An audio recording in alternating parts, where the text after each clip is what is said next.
Good afternoon on what is a bright, cool and sunny day. It is Tuesday, the 20th of September. I've got a nice hot cup of tea.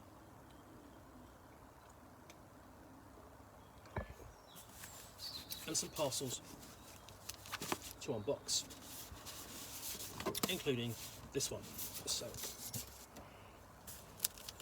get the knife to this one.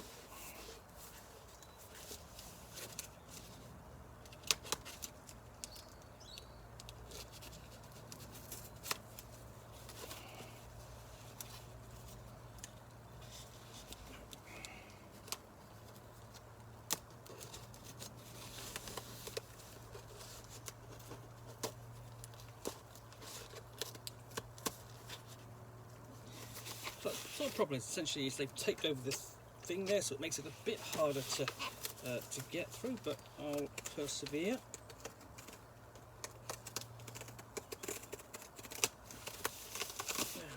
That's better, almost there.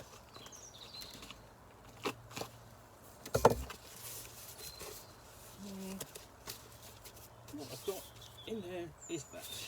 What it is, let's find it out. Oh! A couple of things fell out. Okay. So the first clue I'm going to give is these. It's a couple of, it's two sets of 12-sided dice. Now, okay, so if I show you on that face, what we've got on, I'm going to be clearer on here, I'm pretty much sure. Okay, so got the Gandalf rune. And then opposing that, I've got the Eye of Sauron. These are replacement feat dice for your Lord of the Rings role-playing game, the One Ring 2nd edition. Now, earlier this year there was a big hoo-ha about the release of the One Ring 2nd edition, especially if you've got it on Kickstarter, and especially if you've got the starter set, is that the dice had misprints on them. In that instead of essentially what you've got is on each die is the Eye of Sauron symbol, as I showed you, and the Gandalf symbol. And when they roll, the Gandalf rolls is a good outcome, and the Sauron one is a negative outcome. And then, because it's 12-sided dice, you just numbered 1 to 10 on the rest. Except there was no number 1. What you had was an 11 instead of a number 1. And everyone said, "Oh, that's terrible! That's such a stupid mistake, you know." And okay, so it's a mistake. They made a mistake, and they've corrected it with these dice. But my argument is that those dice are absolutely brilliant. They're exactly what you need for a One Ring role-playing game, especially if you're playing a Hobbit. I mean, what are you going to do every time you roll an 11? That Hobbit is going to want to have 11s. You know, what Hobbit is not going to want an 11s die? But the other thing is in here is this, which is Ruins of the Lost Realm. This is the first official supplement for the One Ring role-playing game. Pull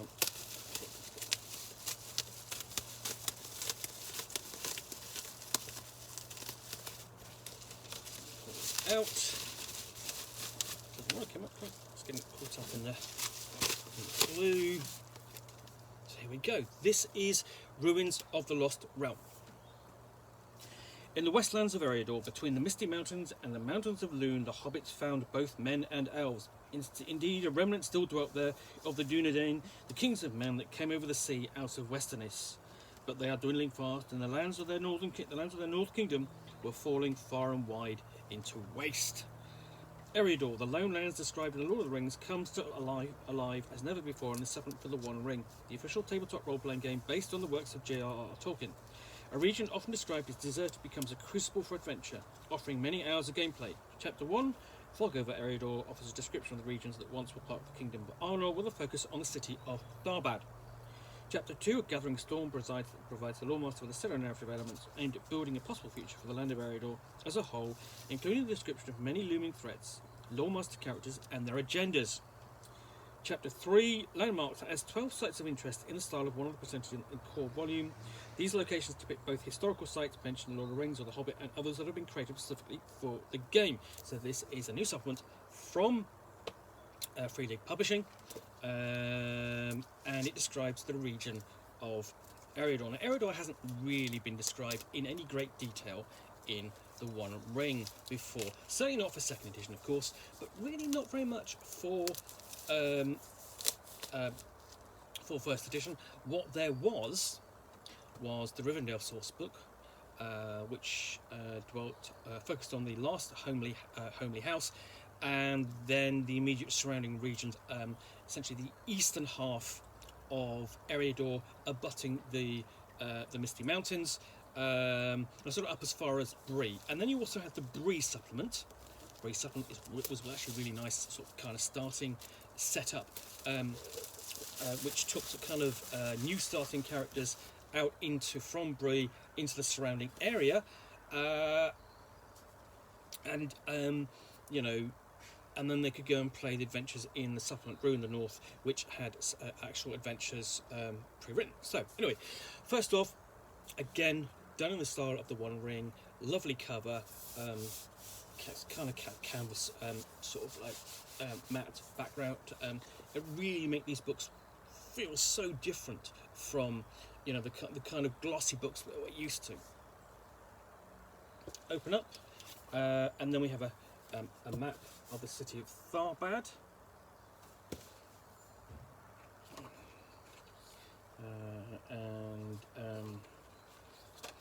I see the 3 chapters. I think we've got the 3 chapters in here. Each of the header one, we've got a nice piece of full colour artwork. We know that's going to appear as like the preface. Essentially, it's going to preface at the beginning of each chapter. Let me get into introduction, and this is essentially introducing the supplement.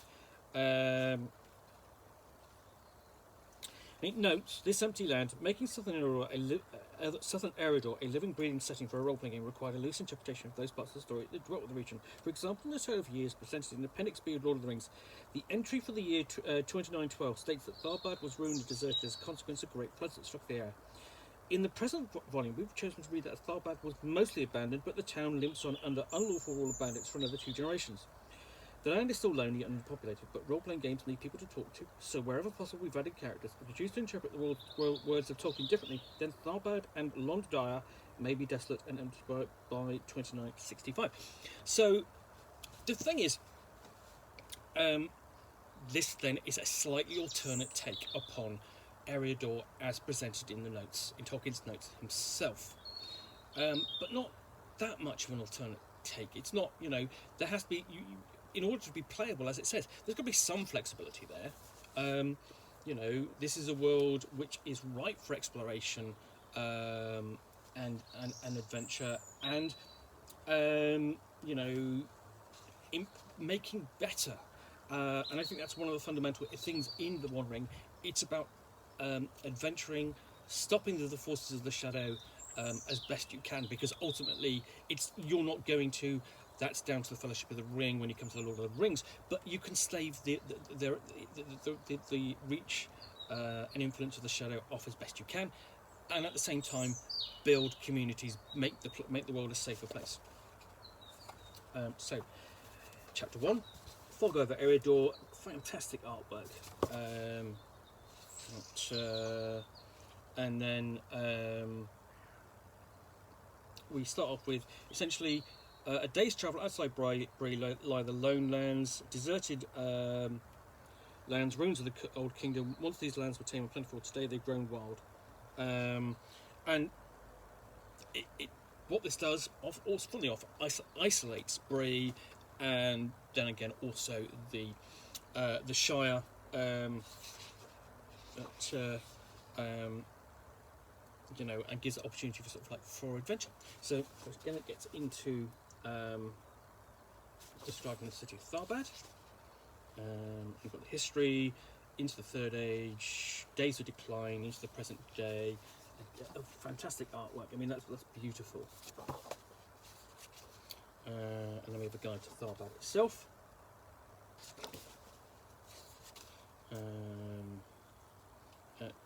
Various personages like Milton the Brewer, Jan the Frog, Roper Grey, the north bank. So it's sort of like a roughly circular city divided into by a river. Then we have notable NPCs there again with these quite lovely illustrations that capture so much character in them. You know, it's these days you're kind of used to seeing these books with this fantastic artwork, and it's really very good. But these are really quite nice, and they've got a nice subtlety to them, I think. Then we get out to Swanfleet, another location. Far to the west, in a haze lay the meres and islets through which it wound its way into the grey flood. There, countless swans housed in lands of reed, home of great swans and talking otters. Okay, any role-playing game can be improved with the addition of an otter. Just is, you can't get away with it. And then you know, that's quite a short description, really, just a, sort of like 3 pages for to Swantown, and then we've got Londadire, another river settlement.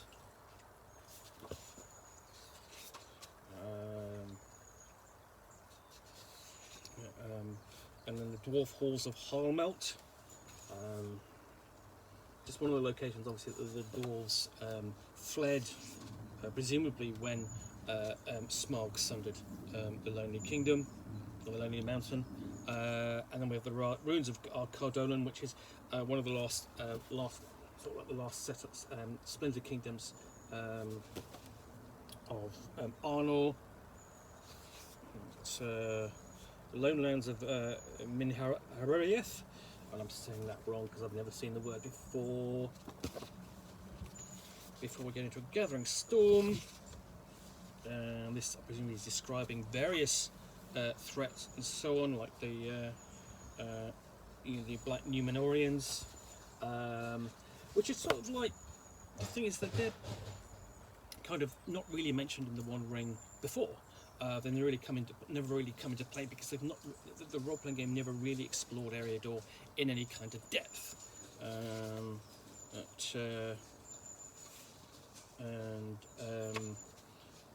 So we have a particular band for that will be presumably will be a threat. There's a map. I'll have a look at the map in a second. To the player characters and their fellowship as they explore. Also given is discussion of the White Hand of Saruman.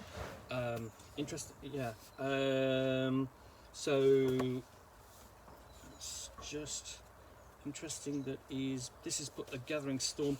Whether or not the degree of Saruman obviously is a major influence in the world in Middle Earth. And then, for example, it's got the hunt for ring law and the agents of Saruman. So he is portrayed here also as a potential patron as well.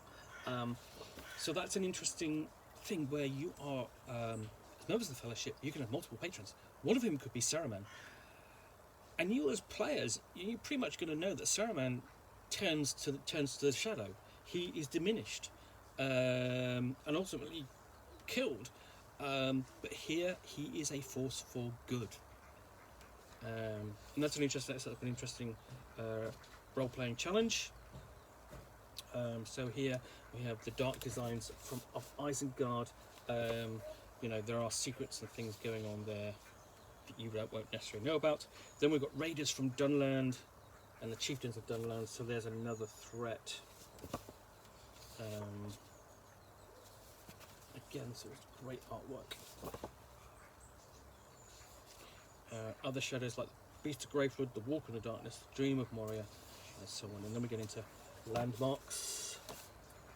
So this is the old dwarf mines. So this looks to be, I think these are more locations that can be explored, that can be adventure locations. They're not strictly adventures. And in this, like the core book for the One Ring, this is taking a leaf out of Free League's other fantasy role-playing game, which is Forbidden Lands, where the player characters really have the ability and freedom to roam where they will and explore settings and take over them, destroy them, you know, and basically they are adventure locations, not scenarios in themselves. There is no plot as such. So we've got old dwarven mines.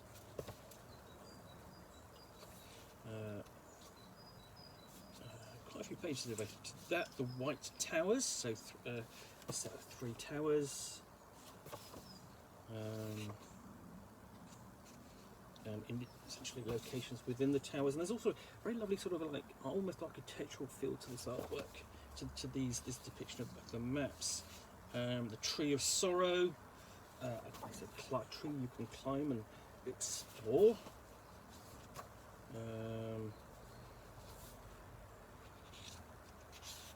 The Shrouded Islets.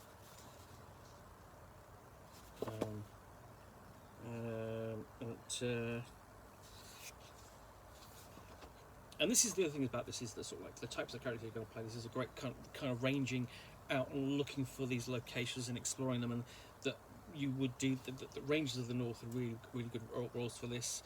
Tindalen, an Elfin Refuge. So that's a potential site where it's not necessarily as dangerous. I'm presuming the Queen's Hall. What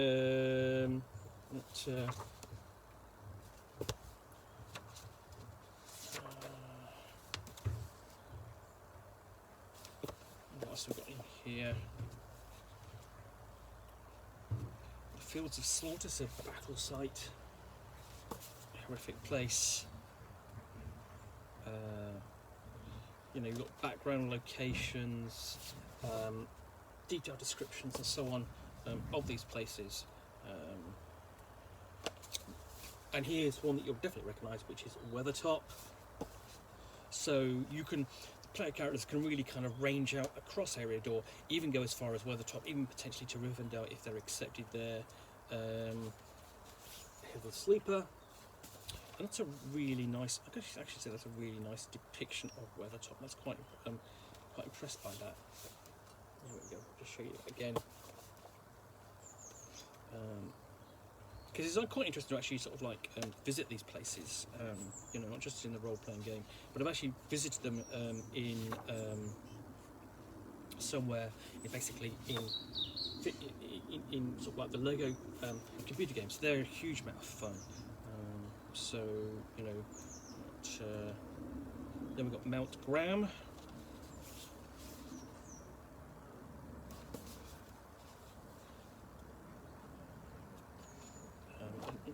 Essentially with its mines and halls.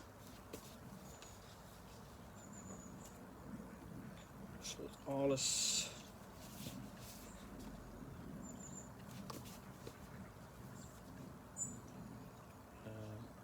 The Ranger Haven. So there's one again that's useful for if you've got a range, one of your companies as a ranger from the north, and then and then an appendix for optional councils and skill endeavours, borrowing items of superior worth, subtle magic, and the Eye of Mordor.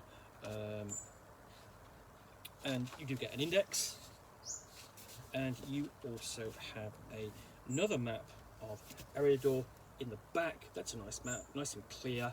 And then separate to that, you have this fold out poster map of Farbad. So that's really nice, and that's on really solid, good solid paper. So yeah, that then is Ruins of the Lost Realm for the One Ring 2nd edition. Lovely looking book. Look forward to digging into that, giving it a review. I really do like the One Ring, and it's a role-playing game that I'd absolutely love to get back and play. In the meantime, I hope you have enjoyed this unboxing in the Nook. If you have, please do click on the like button down below. And of course, if you've got any comments or feedback, I do appreciate you taking the time to post those. Lastly, if you want to be alerted to yet more unboxings in the Nook, where you'll see me out here with a package containing a book, or in this case, book and some dice, but mostly a book or a game, all of course accompanied by a nice hot cup of tea,